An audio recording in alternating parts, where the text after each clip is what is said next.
Haleluya, haleluya, haleluya. Shalom alaikum, Shim Hamasyah. Salam Aki. Aku kabarkan Injil keselamatan.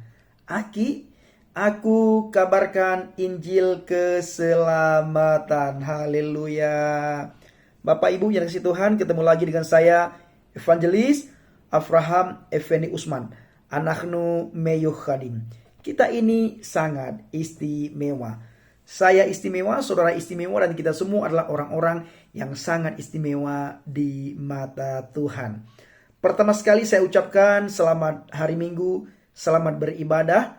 Tuhan Yesus memberkati saudara semuanya. Bersukacitalah Bapak Ibu ketika ada orang yang mengajak kita untuk beribadah, yang mengajak kita untuk pergi ke rumah Tuhan hanya sebentar, hanya sesaat, untuk memuji Dia, memuliakan Dia, meninggikan Dia, lalu kita mendengar atau merenungkan kebenaran firman-Nya. Setelah itu kita lakukan di dalam kehidupan kita sehari-hari. Nah Bapak Ibu yang kasih Tuhan, hari ini saya sangat bersuka cita juga.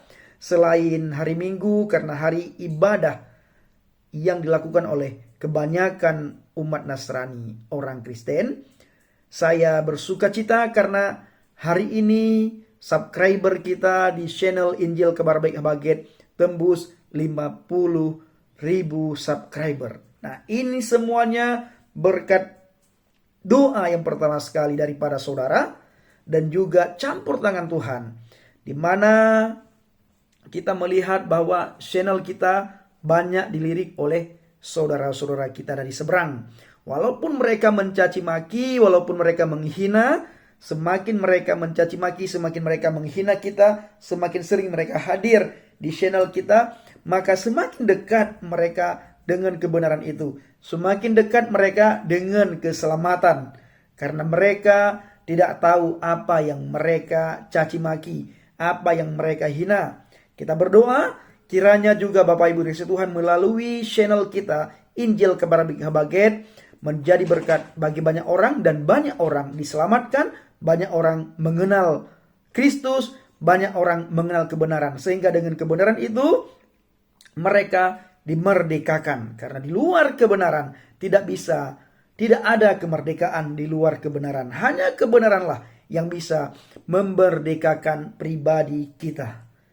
Nah, kebenaran yang sejati ada di dalam Yesus Kristus.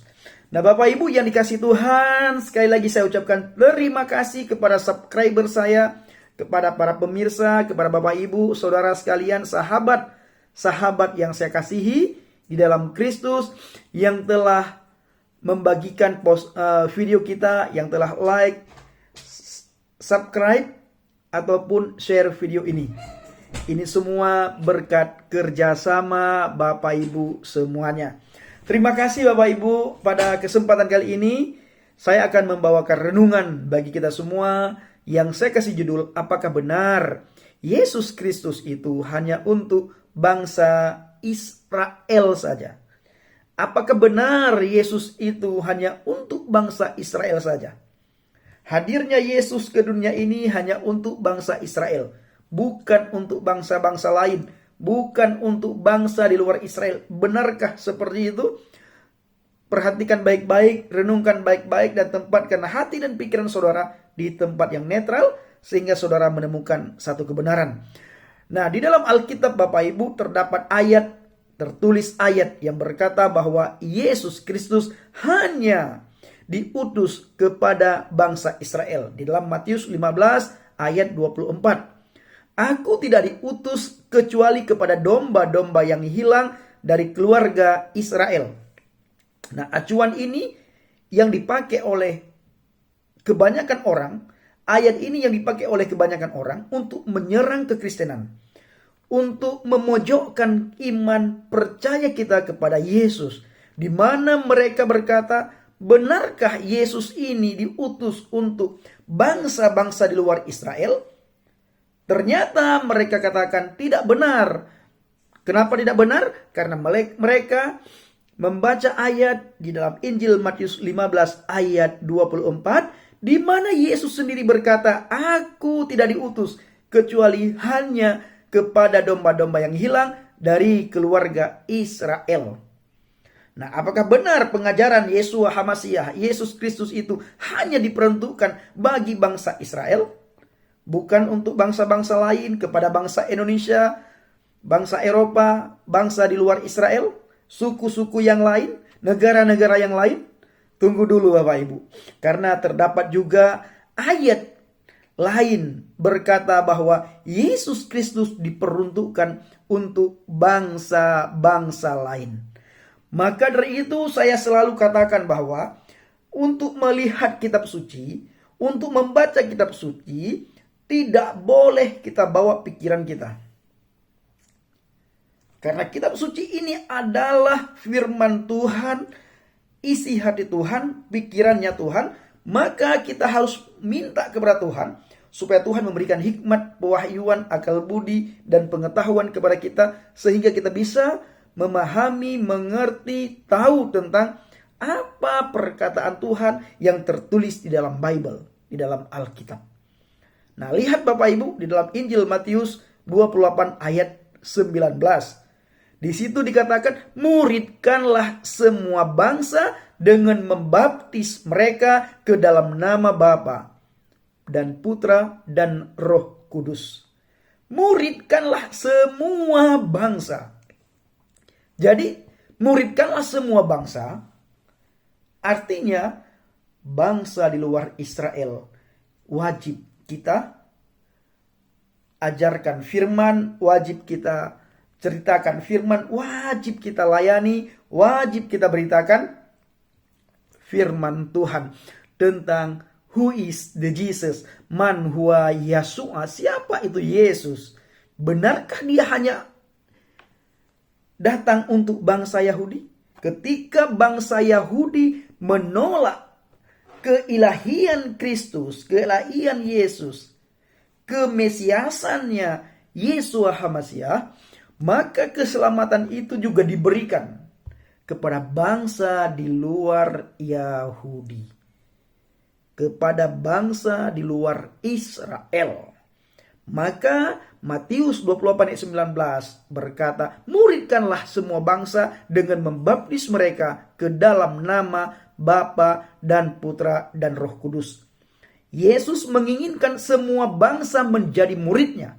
Bukan hanya bangsa Israel, bukan hanya orang Israel, orang Yerusalem, tetapi semua bangsa di luar Israel. Bangsa Indonesia, bangsa orang Amerika, orang Hindia, semua bangsa ada orang yang percaya kepada Yesus. Nah, Bani Israel adalah bangsa pilihan Tuhan. Kitab Torah dan Injil mengajarkan saudara dan saya, bangsa Israel adalah bangsa pilihannya Tuhan. Dalam Ulangan 7 ayat 6 Bapak Ibu, di situ ditulis dan di situ tertulis, karena engkaulah umat yang kudus bagi Yahweh Elohimmu. Yahweh Elohimmu telah memilih engkau menjadi harta miliknya dari semua bangsa di muka bumi.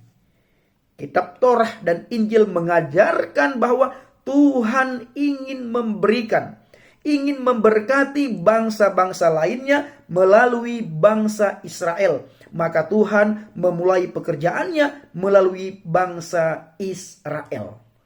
Saudara bisa melihat, buka sejarah, baca di situ, semuanya berasal dari bangsa Israel.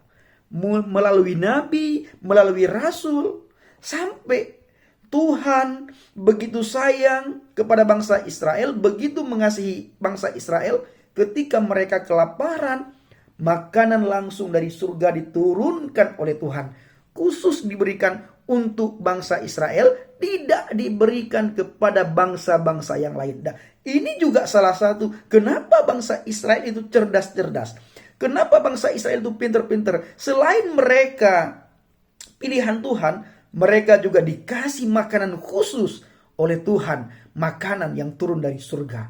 Diberikan langsung oleh Tuhan dari surga untuk bangsa pilihannya, bangsa Israel, di mana Tuhan belum pernah dan tidak pernah memberikan makanan itu kepada bangsa di luar Israel, kepada bangsa-bangsa lain. Nabi lahir di bangsa Israel. Rasul lahir daripada bangsa Israel. Penemuan-penemuan yang lain lahir daripada bangsa Israel. Makanya bangsa Israel adalah bangsa yang memberikan berkat, yang menjadi berkat bagi orang-orang lain, bagi banyak bangsa. Setelah itu keselamatan juga datang daripada bangsa Israel, bukan daripada bangsa di luar Yerusalem, Bapak Ibu. Nah, makanya Tuhan ingin memberkati bangsa-bangsa lainnya melalui bangsa Israel. Maka Tuhan memulai pekerjaannya melalui bangsa Israel. Nabi dan Rasul dari bangsa Israel. Penemuan-penemuan yang lain orang Israel, orang Yahudi.